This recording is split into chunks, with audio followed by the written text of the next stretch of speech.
আসসালামু আলাইকুম রহমতুল্লাহি ওয়া বারাকাতুহু। প্রিয় মুসলিম ভাই এবং বোনেরা, আশা করি সবাই ভালো আছেন। তো যারা আমার পরিচিত আছেন, ভাই ব্রাদাররা এবং বোনেরা, যারা আমার ভিডিও ইতিপূর্বে দেখেছেন, তাদেরকে বলবো, যদি ইতিপূর্বে ভিডিও দেখে থাকেন, লাইক কমেন্ট এগুলো না করে থাকেন, অন্তত করার চেষ্টা করবেন যদি পছন্দনীয় হয় তাহলে। কারণ জুলুম নয় লাইক কমেন্টের জন্য, উদ্দেশ্য হচ্ছে দ্বীনের কিছু কথা আপনাদের কানে পৌঁছানোর জন্য। আসলে আজকে কিন্তু চারিদিকে অনেক ওলামা একরাম অনেকভাবে আপনাদের কাছে দ্বীনের কথা পৌঁছাইছে, কিন্তু তারপরেও আপনারা হয়তো শুনতে চান না। কিন্তু আমাদের দায়িত্ব হচ্ছে সবারই যে বলে যাওয়া, শুধু বলে যাওয়া।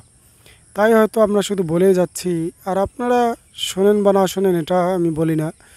তবে একটা বিষয়ে খুবই দুঃখ লাগে যে আসলে মুসলিম হিসেবে জন্ম নিয়েছি, যে যদি রবের সেই কথাগুলো কষ্ট ধারণ করে মানতেই না পারি, তাহলে এই মুসলমানিত্ব কতটুকুন আমাকে সাজিয়ে তোলে।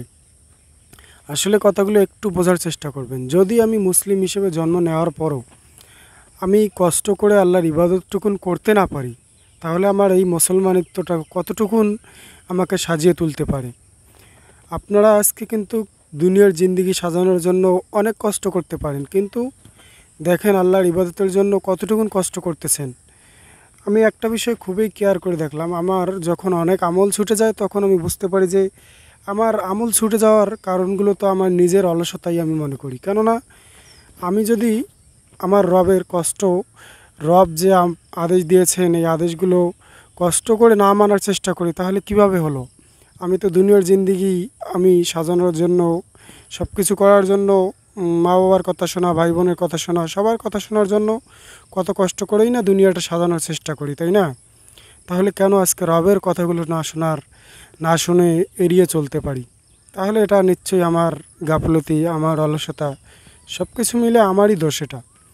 তো আজকে যারা এখনও আল্লাহ পাকের সে আদেশ নিষেধগুলো শোনার পরও নিজেকে মানিয়ে নিতে পারতেছেন না, আমি তাদেরকে উদ্দেশ্য করেই বলতে চাই যে ভাই, আপনার জিন্দেগি কিন্তু হয়তো একবারে স্থায়ী নয়। আপনি আজকে হয়তো বুঝতে পারবেন না, কিন্তু নিতান্ত একদিন বুঝতে পারবেন যে আপনার মৃত্যু হয়েছে, আর আপনার জন্য জবাবদিহিতা হাজির হয়েছে, আপনাকে জবাবদিহি দিতে হবে। তাই এখনই শুধরে নেন, সময়টুকুন পেলে এখন যদি আপনি কাজে না লাগান, তাহলে হয়তো একদিন আফসোস করবেন, আর সেটা আল্লাহ পাক অবশ্যই কোরআনেও বলেছেন।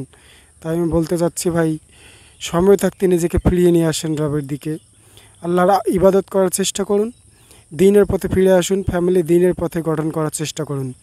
সবাই ভালো থাকবেন। আসসালামু আলাইকুম।